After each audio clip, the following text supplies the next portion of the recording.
This episode of the Coarse Grind Podcast has been brought to you by Central Sports and Graphics Incorporated, family-owned and operated screen printing and embroidery business located in a historic storefront on Old Berwick Road in the heart of Espy. They've been doing screen printing for over 20 years.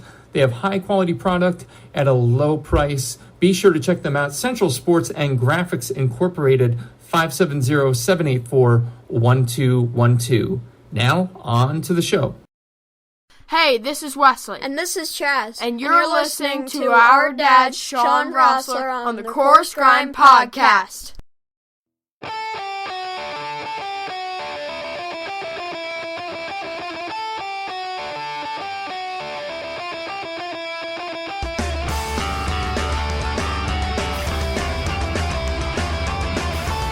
Ladies and gentlemen, welcome back. This is episode number 157. Can you believe it?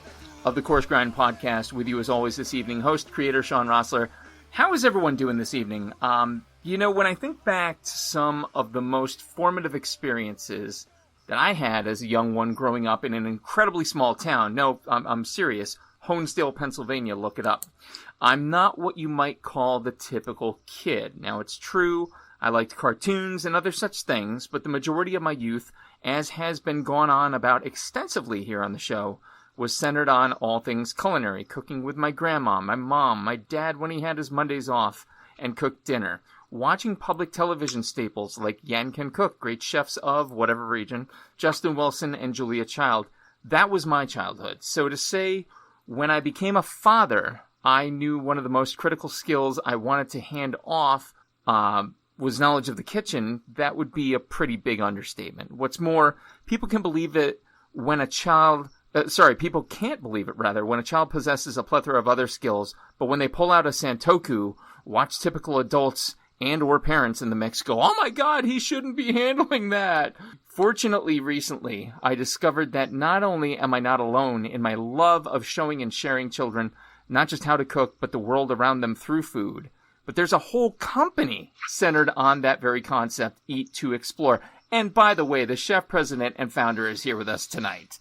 An accomplished financial executive and graduate of the French Culinary Institute and NYU Stern with her executive MBA, tonight's guest grew up cooking with her family back in Malaysia, and those are some of her fondest memories. However, being a working mom, juggling her kids' busy schedules, and still making sure dinner is on the table after work, she forgot the joy of taking a break and having fun cooking together as a family. Is that not the truth? She realized that there must be many more out there just like her, people who are missing this opportunity to create lasting memories at home. She started Eat to Explore for her children and other busy families like hers, and believes that mealtime should be an experience, and cooking is a life skill everyone should have, preach, with hands-on cooking and culture explorations being even more important than ever in today's world. Let me put it more simply. Because of this amazing woman's organization, my 10, now 11-year-old, has taken us through Israel, Japan, and Ethiopia in just 2 short months. God only knows where he's taken us next. But enough about him. Ladies and gentlemen, and everyone in between, chef, founder, and president of Eat to Explore, Chef Rowena Scherer. Chef, how are you? Great. Thank you for such a great introduction. I really have no option at this point. You know, seeing what Eat to Explore has done, watching your marketing presence, your Instagram presence, and watching how many kids are finding cooking not only accessible but cool, is beyond words. And so then to learn about your story, and it's just amazing front to back. And so I couldn't wait to sit down and chat with you and truly hear your story, tell your story, share your story. With the masses, and hopefully people listening at home, man. Eat2Explore.com. Check it out, man. Go out there. If you have kids, get them in the kitchen as soon as humanly possible. But I digress. Let's talk about Chef Rowena. Folks new to the program, folks with terrible short-term memories, like yours truly. Starters, mains, and afters. We're going to first talk about starters, where the guest in question came from. We'll move on to mains, where they're at, what they're doing, and afters, a little bit more off the cuff, a little bit more irreverent, but no one's been injured in 156 episodes, so I don't see it happening here tonight. So without further ado, Chef Rowena Scherer, tell me about where and what you grew up eating. Now, we know from the intro that you grew up in Malaysia. Talk to me about that. What did it look like? What did it feel like? And what did you grow up on? So similar to your situation, I actually grew up in a really small town. It's like a fishing village, really. But what's the beauty of it is it's everywhere centered around food. My family, my extended family, every weekends, street food. It's kind of the thing. There's even a street called the Third Street in Chinese, and it's where all the food, little stand has. Yes. Those are always the best. So I do grow up eating Asian Chinese food, but Malaysia being it's multicultural. There's a big Indian population, big Malay population. There's a lot of fusion of the three different culture. Gotcha. And then, so that was really what I grew up with. Sure. But my mom and my sisters, we will cook every Sunday. And we started young, dicing, chopping. And so when I was like teenager, I'll come home and make myself dinner or lunch. And that's sort of like a thing that I'll do without even thinking. Yeah. And then I have the opportunity to get a scholarship. I actually went to New Zealand for college. Oh, wow. And that was my first experience being abroad, being on an airplane, and, eating European cuisine, really. Sure. And really, I think it's not till I was adult and when I started working where I have the luxury of traveling. That's when I incorporate my passion into extending beyond just Asian food. Yeah. I mean, that's okay. So from my position, and I'm a huge fanboy of Bourdain. Anyone who listens to the show knows this. I am a big fan too. Yeah. So, and he, of course, is a big fan of your part of the world originally. Malay, Vietnamese, all this area because of the variety, the abundance of flavor and vivacity. It's hard for someone like me and like Bourdain. I can't believe I'm mentioning ourselves in the same sentence. To believe that someone would want to aspire to, European, more Western cuisine. But, I guess if you grow up around it, it may become commonplace. You become accustomed to what you're around, and then you want to go beyond that and find something new. So what was, I wonder if you can recall this. What was that first meal that you had beyond your country, beyond the plane ride? What was the first Western-esque dish that you had that blew your mind? A homemade ketchup that was made by the lady my landlady in New Zealand. Yeah. It was beyond, out of this world. The ketchup I know is Heinz. And then I went to this place in Auckland, New Zealand, staying with this landlady, and she's an amazing cook. Yeah. And she was making homemade ketchup. And that was one thing and then avocado. I never had avocado before, and that was also amazing. Oh, that's crazy. How blew my mind on avocado. I never had avocado. Oh, how did you have it the first time? Just straight up? Just straight up. Yeah. And the funny thing is, the richness of avocado remind me of this fruit in Malaysia, which is a very popular fruit called durian. Yes. It is just, yep. You know durian? I know durian. It's just very rich and creamy, and it was just so delicious. So I have to ask, and I'm gathering from your explanation of it, you're okay with durian. I love durian. A lot of people can't handle it, and I know. I cannot wait to try it someday. Swear right here, I'm swearing myself to it. You have to try it. It's even hotels in Asia you cannot enter with durian. It's such pungent, strong, and you can smell it from a mile away. Yeah, I probably should back that up, and I will defer to you, Rowena. Can you tell the listeners just like a 30-second primer of what durian is? Okay, so durian is this fruit that's thorny. It's literally full of thorn. and it's you have to open it, and inside is usually 4 or 5 they're like fruit. pods almost. It's like fruit. Yeah, like I can't even describe. It's kind of flesh, and it has a seed, and you eat the yellow flesh. Okay. And it's very creamy and rich. And I'm trying to find a similar. I mean, there's really not, because it like there's really nothing like it. No, people have made the comparison to like a soft cheese, like a brie almost. It's pungent, texturally, very smelly. Right. Yeah, it can be a brie, creamy, and it's so popular among Asian that there will be trips during its season. It's like I think twice a year. It's like the peak season, and people will come from Japan. There'll be tour trips from Japan to just go to this durian farm and just eat their way through the whole season. And that's the whole reason to go to Malaysia from Japan. It's to eat. That's incredible. Well, I mean, what other reason is there to travel? I'm not going to lie. I agree. And hence eat to explore. Eat to explore. I'm trying to make it easy. I mean, the world, it's just evolved. Despite whatever country you go to, every country, their culture evolved around food. It's gathering together, it's eating, it's like figuring out what to eat. Like, even when I love to travel, and that was the reason, like, whenever I travel, before I even go there, my whole weeks and days are planning around which restaurant I go to, which market I go to, what do I eat, what is this? Yes. Right? Yes, right? yes. That's the beauty of the trip. Absolute. True story, and I'll encapsulate it. If you want to hear the whole story, go back, listen to episode 20. God, that sounds like a long time ago. But on our honeymoon, my wife and I just got married. We're on our honeymoon. We're in Belize, and the cruise ship is letting out, 300, 400 people, like, going off this cruise ship.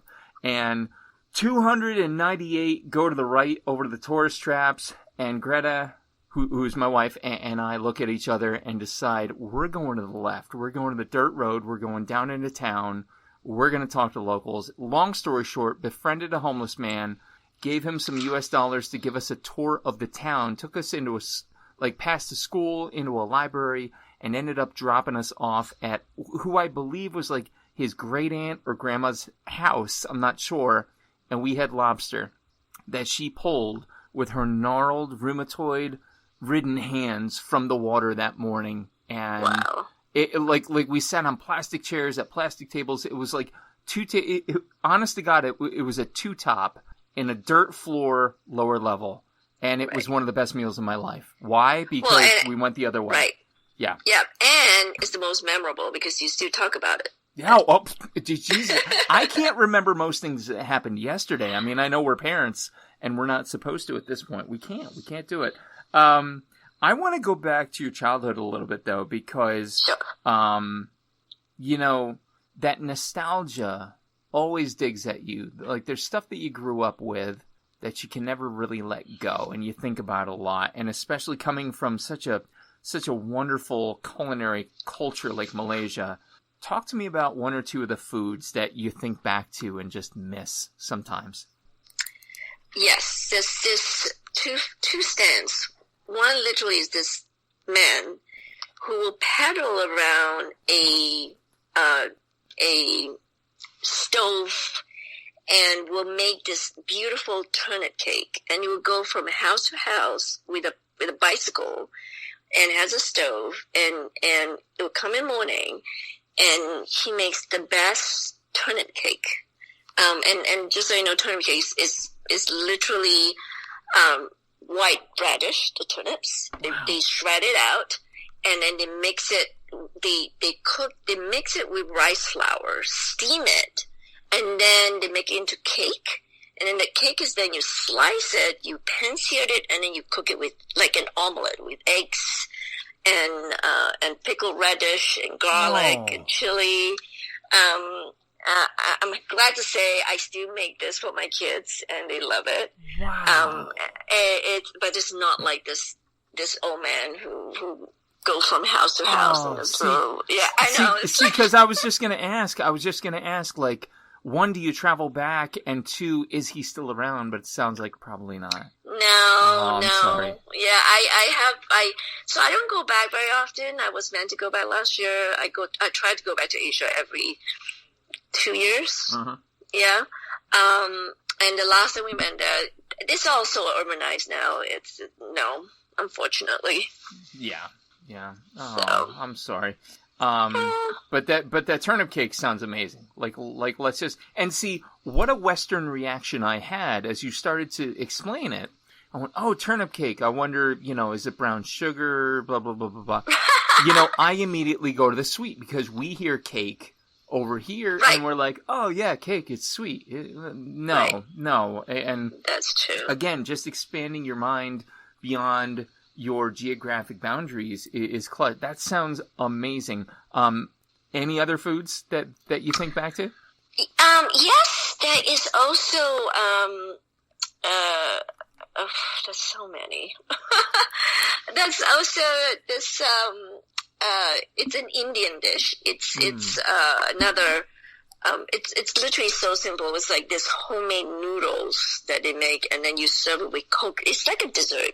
You serve it with coconut broth, but it's sweet. Oh. And it's like with, not brown sugar, but brown sugar made with coconut milk. Everything around, we have a lot of coconuts, so it's and it's green in color. It's like a dessert. It's also another thing. Yeah, it's called chendol. That sounds amazing. Yeah, growing up, I don't have any canned food. We never eat canned food. Everything is fresh. Everything, and my mom and I even talked about it. Like my mom's it's a really good home cook. Mm-hmm. Just like when we grew up, we don't really eat a lot of meat either because it's hard to get meat. So we eat a lot of vegetables. We eat a lot of rice. Yeah. Fish, but meat.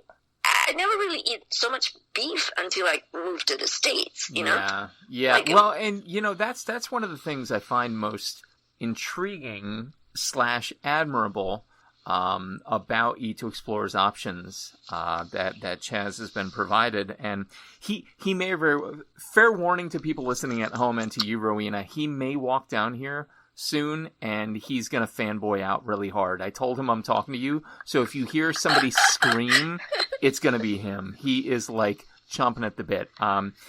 But it's such an amazing thing to think, canned and meat and all that is so Western, but these recipes that come to us, from Africa, from Israel, all have vegetarian options, and I'm so impressed by that. Like as they come across, I look at it and listen, I, again, not to invoke his name again, but I beckon Bourdain. Like, I am the world's worst vegetarian. However, I can be bought. If you make me a good drunken noodles, that's just like the noodles and the broth, I'll eat that all day.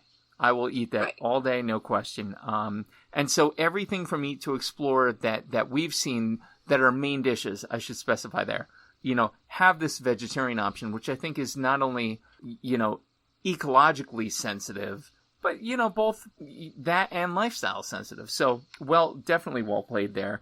And sorry about all the beef, but I guess that's what we do here on this. But it's not just, the interesting is not just an American thing. So, for instance, we are going to launch our Kenya box. And the reason I picked Kenya is my husband grew up in Kenya, and we have been to Nairobi in Kenya many times. But now my husband is a vegan. But when he grew up, everything is beef. It's, the Kenyan beef stew is amazing. They have barbecue, wild meat. Like, it's a lot of meat. It's not just American thing, really. But I just think, for me, growing up in a small town in Malaysia, we just don't have the luxury of eating a lot of meat. And so I grew up eating more vegetables. Right.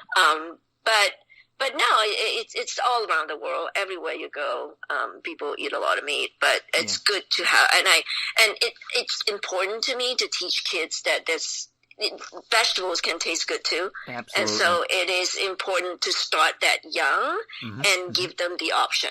Yeah. And, actually, to the Ethiopia box point, we had the discussion on why, the hard-boiled egg was included, on why so much butter was used, and we had to bring up the source, the topic rather, of, renewable resource.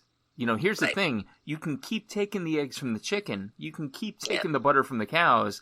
Once you cut that neck and take that meat, you no longer have that resource. And so you'll see eggs and other sustainable uses in other cultures. I feel like I'm lecturing to the professor, and I'm going to back up here. So we talked about the nostalgia foods. If you had to name one from your upbringing, who was the greatest culinary influence that you looked to growing up? My mom, hands down. All right. That's a soft. I mean, it came out so easily. How could it not be? I know. Like any particular reason? I mean, really, you don't need a reason to say mom ever. Full stop. No. This is true. No reason, but except So, for instance. My mom is just turned 80 last year during COVID. The hardest time. Wow. My dad passed away, so she's by herself. But she was amazing. She started cooking. She just cook up a storm, and then she'll invite her neighbors, and then every week she'll cook something and invite our neighbors. And she'll take beautiful photo and then send it to us on WhatsApp and just post it on Facebook. So I really admire that. That's fantastic. Yeah. Oh, go mom. I love that. Go mom. I love that because you know what, I have, I almost say had, but I still have. I'm 43. I still need her to keep me in line sometimes. And, I watch my wife be a mom, and momming is so amazing. And just being in that pocket being in that role is just an incredible feat. You all should be rewarded, lauded, praised, etc. The dad thing's easy. We just pick them up, throw them around, make them laugh, and then put them down. That's what we do most of the time. Let's be fair. Actually,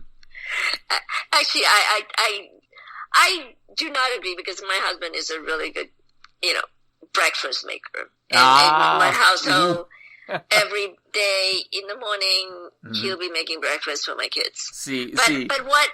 But what's important, though, I feel is as I'm getting older and you're a dad, you just want your kids to think fondly of you like I do with my mom. So absolutely. That's important. Nope, question. No question. I think time, duration, volume of children, now that I'm on my third, I'm like, okay, maybe you should start getting some stuff in line here. Start correcting some behaviors.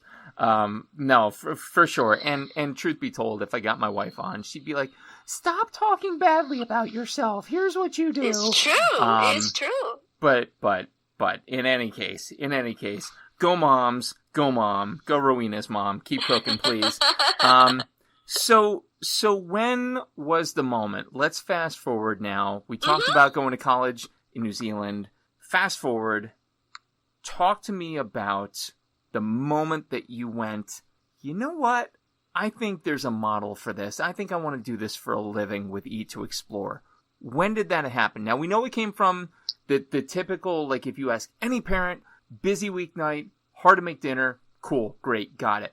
But for you, you made a business model out of this. How did that happen? So I still remember it was spring break, March of 2016. We were all in Thailand.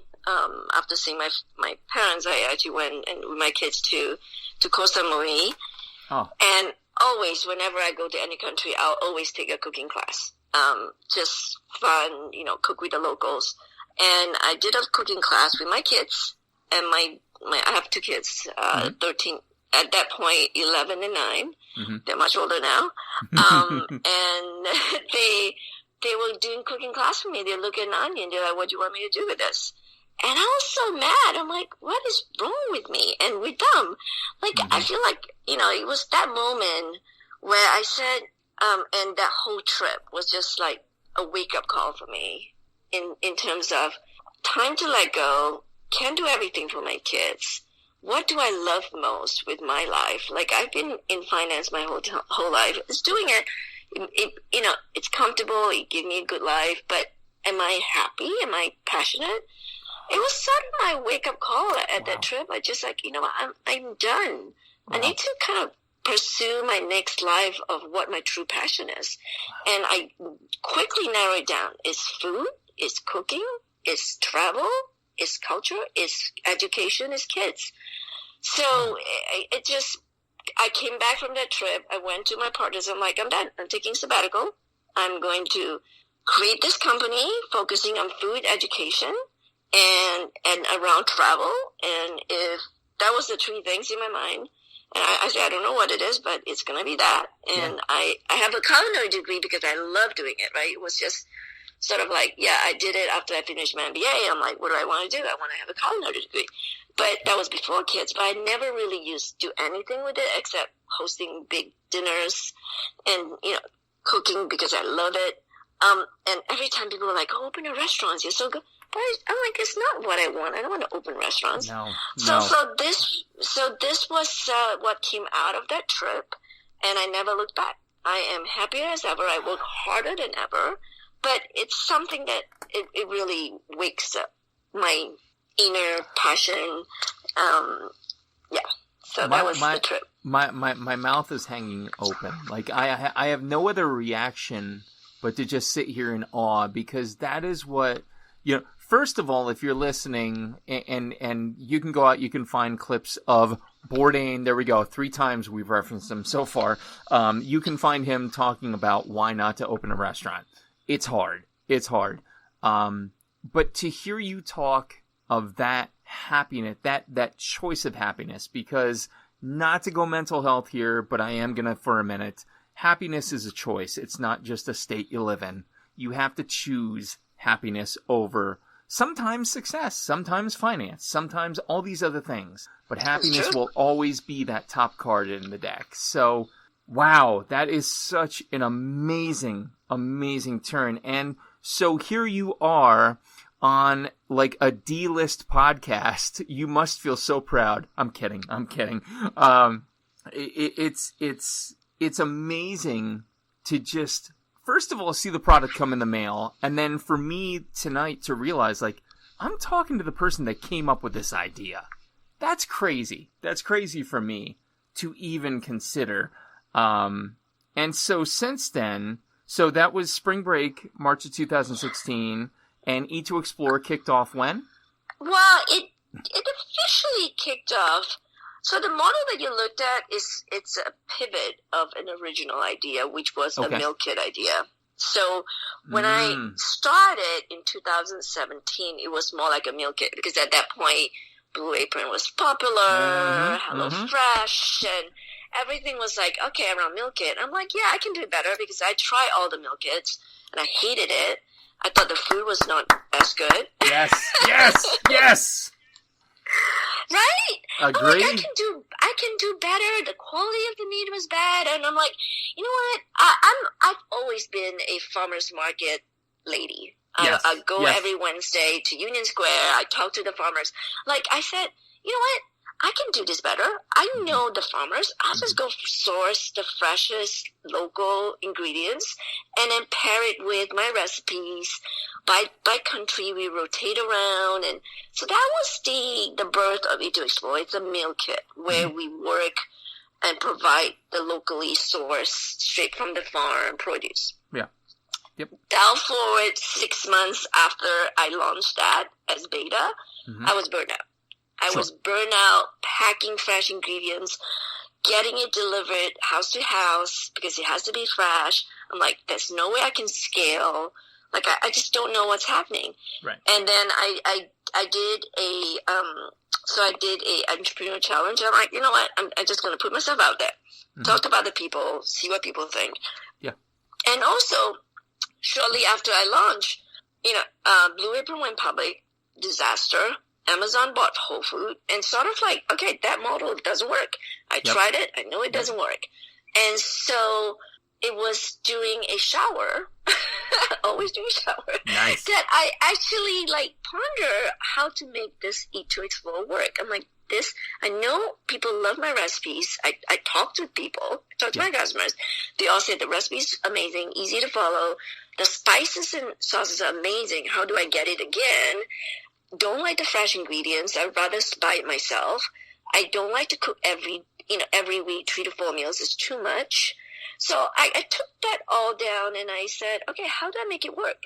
So it came out to be Eat to Explore the way it is. We just have 3 recipes, 3 local favorites. You can cook once a week.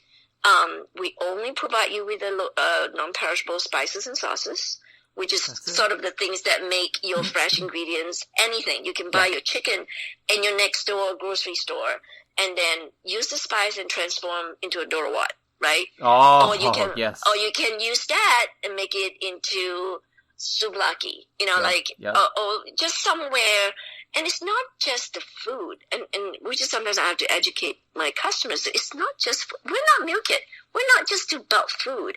It's like the opportunity to sit down and talk about the country and talk about why do they eat this and talk about what is the ingredients. Exactly. Why has rosemary been used in the Mediterranean cuisine forever? Exactly. Like, where else use that? And then meatballs. Why is there meatballs in China, meatballs in India, meatballs in Middle East, meatballs there are meatballs everywhere, but they are just meatballs, and yet it's different. Exactly. So it's kind of a fun thing to talk about and to learn, and I think it's not just kids, adults are learning, and so totally right. Yes. So I just, as I do more and more, I feel there's so much that Eat to Explore can expand into people's life.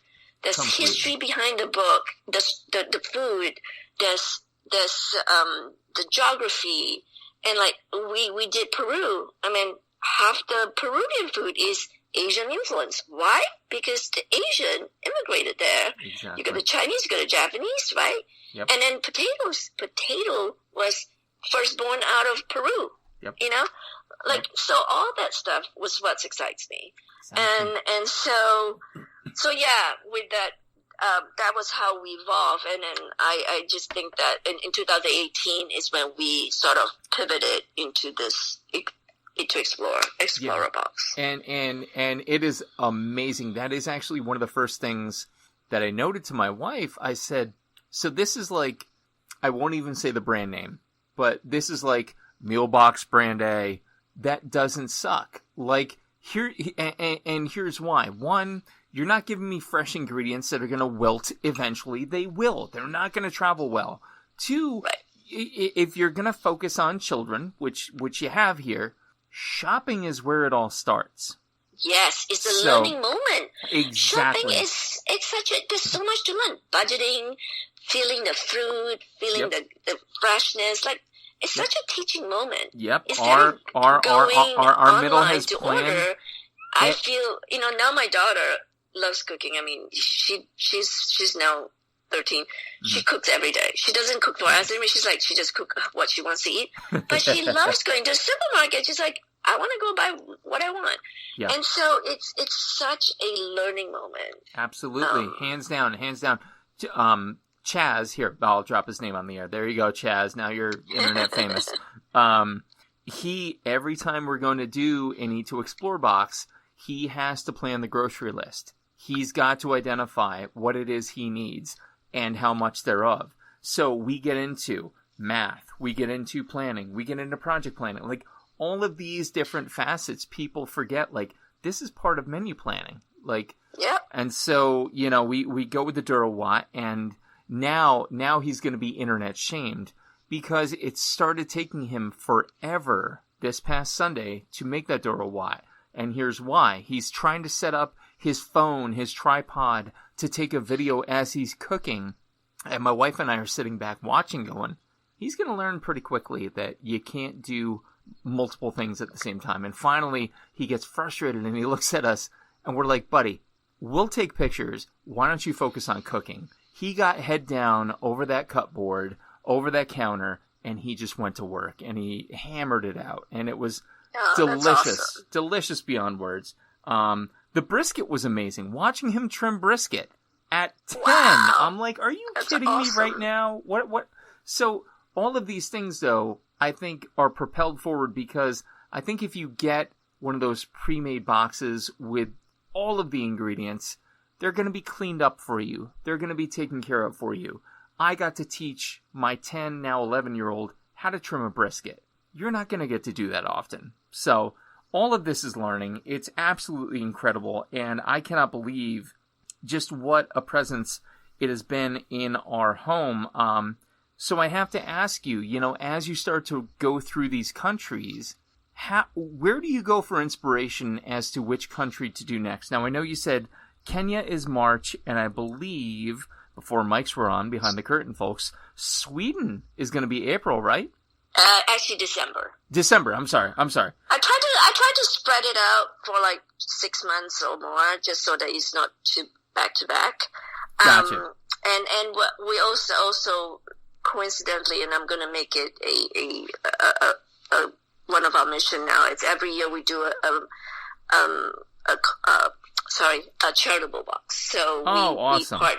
we partner with like-minded charities, and we've done Beautiful. that 2 years now, and last year we did a New York City one, because of how depressed New York City restaurant scenes has been. Yeah. We did one with Rethink Food, and we featured all 3 New York City chefs. So Sweden, how I pick countries, a lot of time is where have I been and why I love the country, and the food.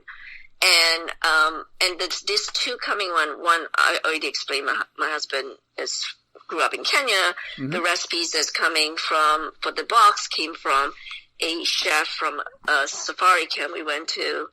And then Sweden is because I have few very good Swedish friends, and one of them used to be my partner, and we want to do something from Scandinavia. And so we haven't had anything from Sweden. So I try to rotate. So we have in our package continents. So in my mind, there's 4 continents: the Asia continent, Europe, Middle East, Africa, which is combination, and then the Americas. Sure. And we try to rotate among the 4 continents every 2 years. So last year we did Peru and South Korea. This year we're doing Kenya and Sweden. Next year we're already planning on doing Thailand and Jamaica. Beautiful. Beautiful. Yeah, and then more and more we are actually starting to work with a local chef. So if you know of chefs that want to work with us, please bring it our way. So it's always fun to feature a chef that is from the country or specialize in their cuisine, and it's always a fun way to collaborate. Oh, I think I know of a couple chefs who might be interested in helping you out. There you go. Real and we quick, feature them. make a little side note here. There you go. Awesome.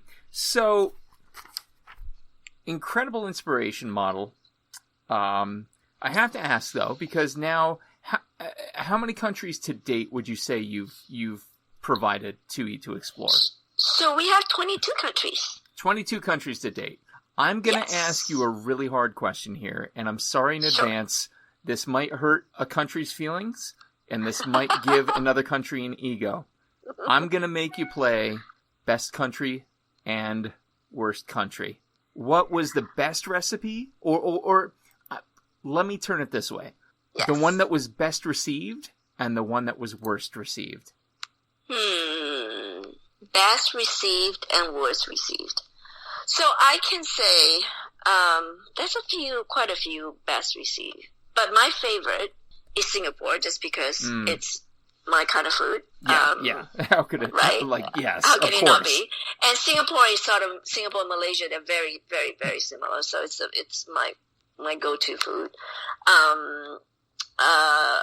The other popular one you like, Ethiopia's one, Absolutely. Lebanon, France, some of the others. One that I'm thinking of doing to revise it. Mm-hmm. The funny thing is China. Because really? Yes, because to me, China, and my vision, if I could, is to do different regions of China. Sure. Because Chinese food is so diverse and so different, but it's so hard to bring the condiments. Yeah. So I unfortunately, and it's a little disappointing to say, but our China box is more Americanized in a way than what true Chinese food is. And so that's one thing. Like, I feel there's a lot of room for that, and maybe we can do, just like U.S., we have the North and South U.S., is to maybe do, as we expand and we have more opportunity to do a more regional, like North and South China, because they're so different. Yeah, definitely. Definitely. So that's me. Yeah. So the other thing that's also not as well received, because we are all American, is American food. Which it's, I have USA South and North, but American, the cuisine is so young, and it's basically adopted from other countries. So Absolutely. We have a lot of Italian for the North, and then we have a lot of Creole one for the South, but there's also that. And I know I'm very critical about my menu, but the other one that I thought could be improved is Mexico. Really? But yeah, it's a little bit more, like, it's the basic what you get, right? Sure. But what I wanted to showcase Mexico is, again, Mexico has so much different diverse food, but I also want to, it's not just about food, and I always want to emphasize that. I feel like it's a way to open up conversation. Like Mexico is a way to know your neighbor, what's out there, what is Mexico all about? And so I'm not sure if you're aware, but we have online content. It's not in the box, but you can download online a daily, we call it daily lesson plan, but it could be a daily lesson learn about a country, like every country, 5 days. Oh, wow. You can learn history on Monday, geography on Tuesday, language on Wednesday, music on Thursday, and there's links, and there's link to YouTube videos. There's links to books you can read about famous people from that country. It's like a wealth of information. That is incredible. Yeah, so it's downloadable. Like if you're a member, which you are, I can send you the one that you have done. Yep. It's a great way for kids who wants to learn more to explore. And I work with an educator on this who did an amazing job. And we have blogs. Every featured country, we have blogs. Like this week, we're doing a blog about tea, everything about tea. Last week was blog about Mardi Gras. Like, what is Mardi Gras? The history of Mardi Gras. So, and then we did one on the history of American football, So we're really not just about food. It's the cultural learning that it's a lot of times missing in people's life. Yeah. And this is a great way to strike a conversation. Yeah, but at the same time, it's all interconnected as I look through it. It's Diwali, it's South Korea, it's celebrating the sloth, like all of these different entries. This is, though, where food ultimately goes back. The Chinese origins of tea. Are you kidding me? I didn't even see this. Are you looking at our blog now? I am looking at your blog now. This is what I do. Again, folks listening, I totally pulled the curtain down for Rowena. I'm like, listen, this is what I do. So I'm huddled over a monitor looking at this going, God, I've got a lot of reading to do. Like, the history of the gaucho, the cowboy, all the different names of it. Like, that's incredible. So this is all out at eat2explore.com for folks who are looking. What's next? With your MBA, I'm sure if I say 5-year plan, you not only have it, but you have it laminated and ready to go. What is in the chamber for Eat2Explore? What's next? Well, I would love Eat2Explore to be international. So that's one thing we are looking into. It's how can we, I get requests all the time from international people, like, people from Australia, from Switzerland, from Germany. It's like, how can I get this? We can't do that because of shipping and because there's spices and sauces involved. So it's a little bit more complicated. So we are now looking at ways to do that. And just to grow in a smart way. I self-fund this. I have a few now, one investor, and I don't want to grow and not be able to manage the quality, and so it's growing pain. I have an amazing team who really believe in the mission, and we are just, working away. Yeah. Yeah, I mean, I honestly, I'm all of 2 months in, but I don't see any signs of us stopping. Like, this is incredible. This is everything that I would want to see.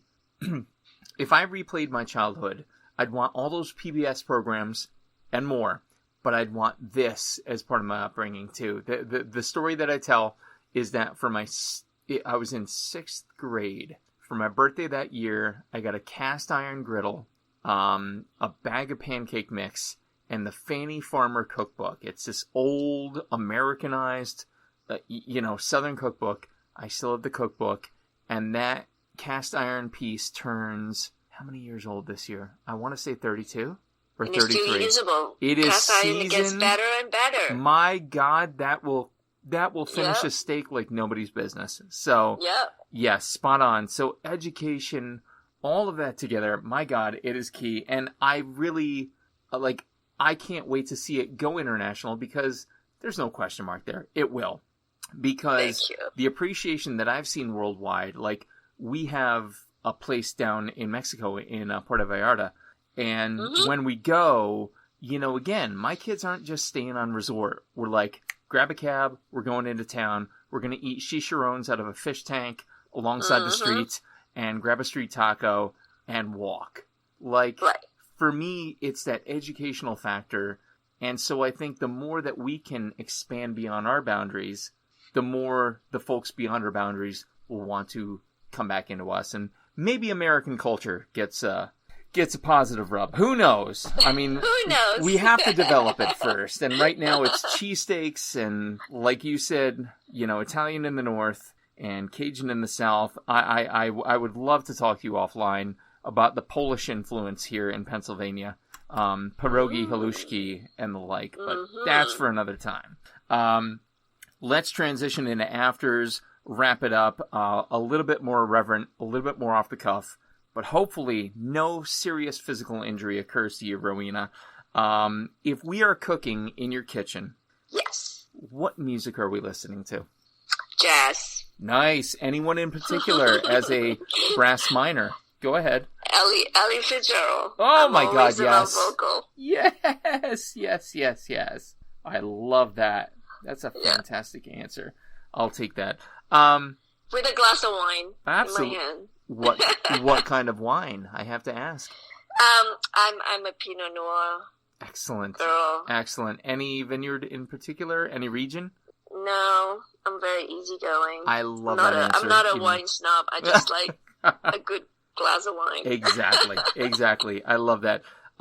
Hey, I'm going to take you to a deserted island, drop you off, and you can only take 3 foods with you.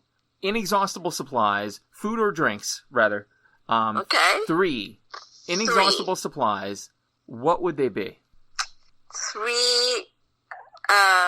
Like, they never run out. You're on a deserted island. You can't go anywhere. Rice. Got always. It. Yep. Anything non-perishable, right? Yep.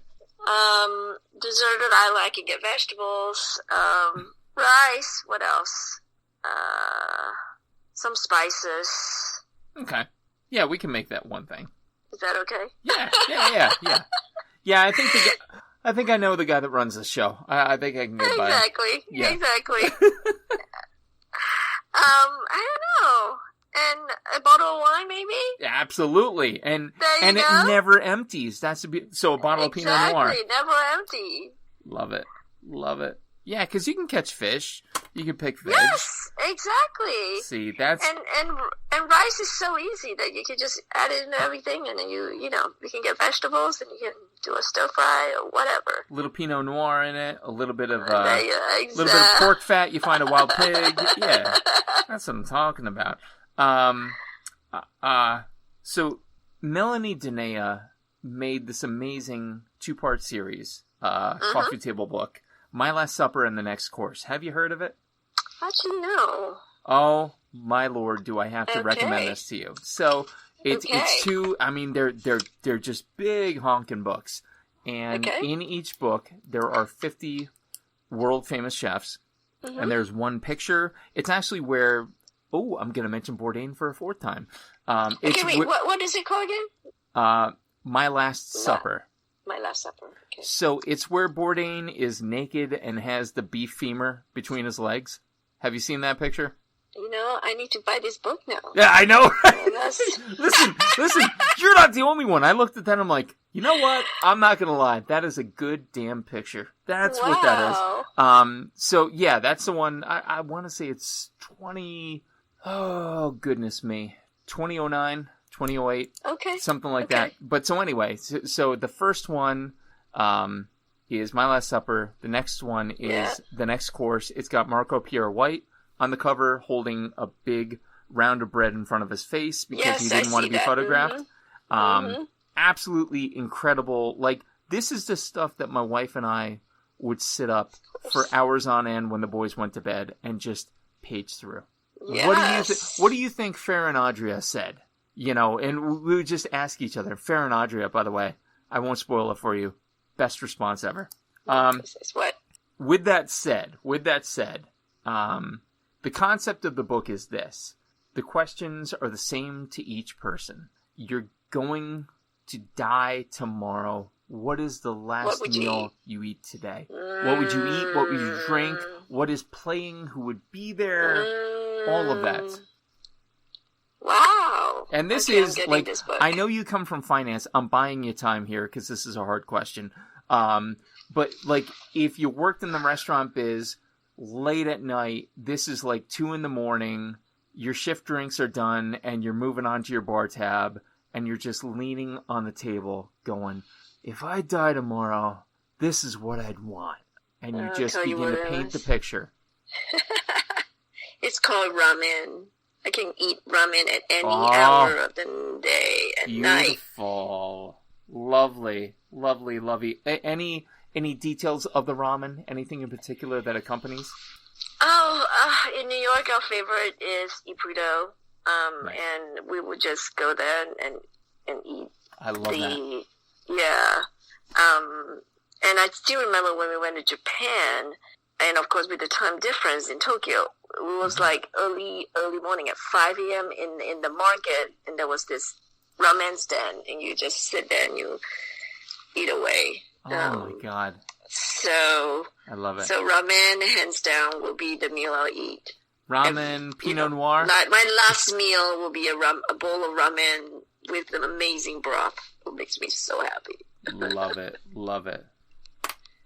And this is a good book. I'm going to get this. Oh, listen, you're going to be in trouble, and I want texts. I want pictures of you, like, poring over the book, because I'm telling you, this will ruin you in the best possible way.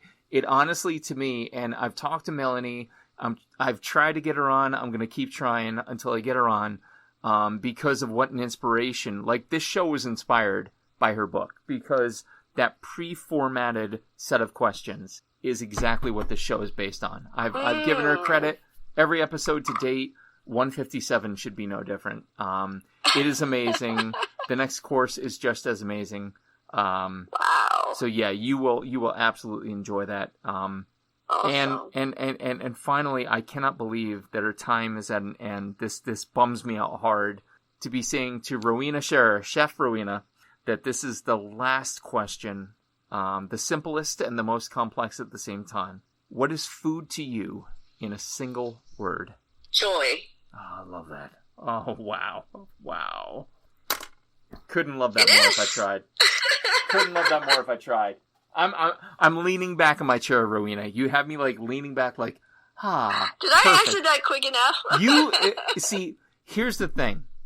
Some people take a long time to answer it, and I think if you overthink it, like if you're standing over a putt, that's true. That you bet $5 on, you're gonna choke every time. Step up, make the shot, and walk away. Like that's whatever true. Happens. Always that's the most genuine. Yeah, agreed. Joy. It absolutely is. I mean, I've smiled more in the past 55 minutes than I have in a while, and I have you to thank. I have Eat to Explore to thank.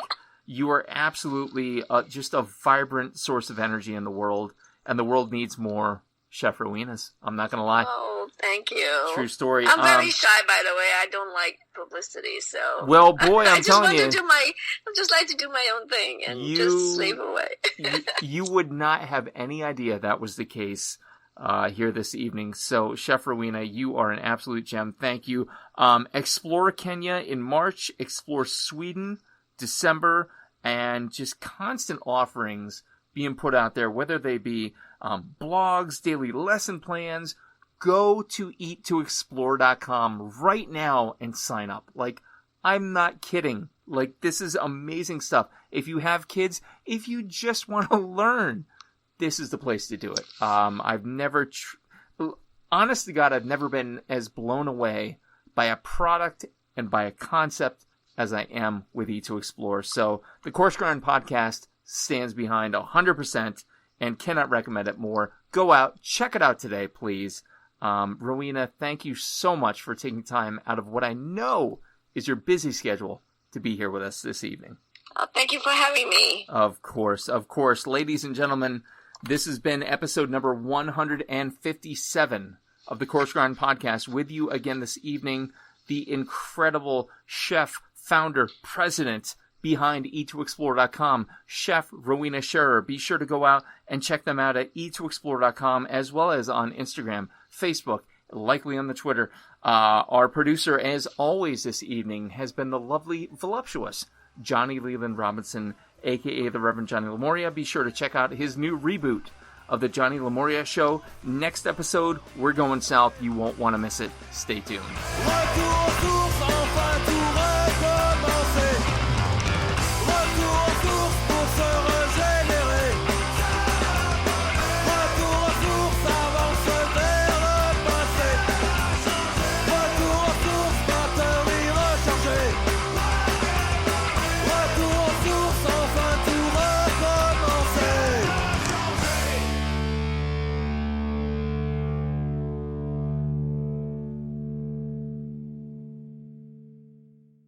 Are you passing through central Pennsylvania and looking for one of the best dining experiences and craft brew menus around? Look no further. Turkey Hill Brewing Company and 991 Central Road in Bloomsburg, PA has everything you could ask for and then some. Service, food, beer together. Unbelievable. Be sure to check them out. Call them today for reservations. 570-387-8422. Call today.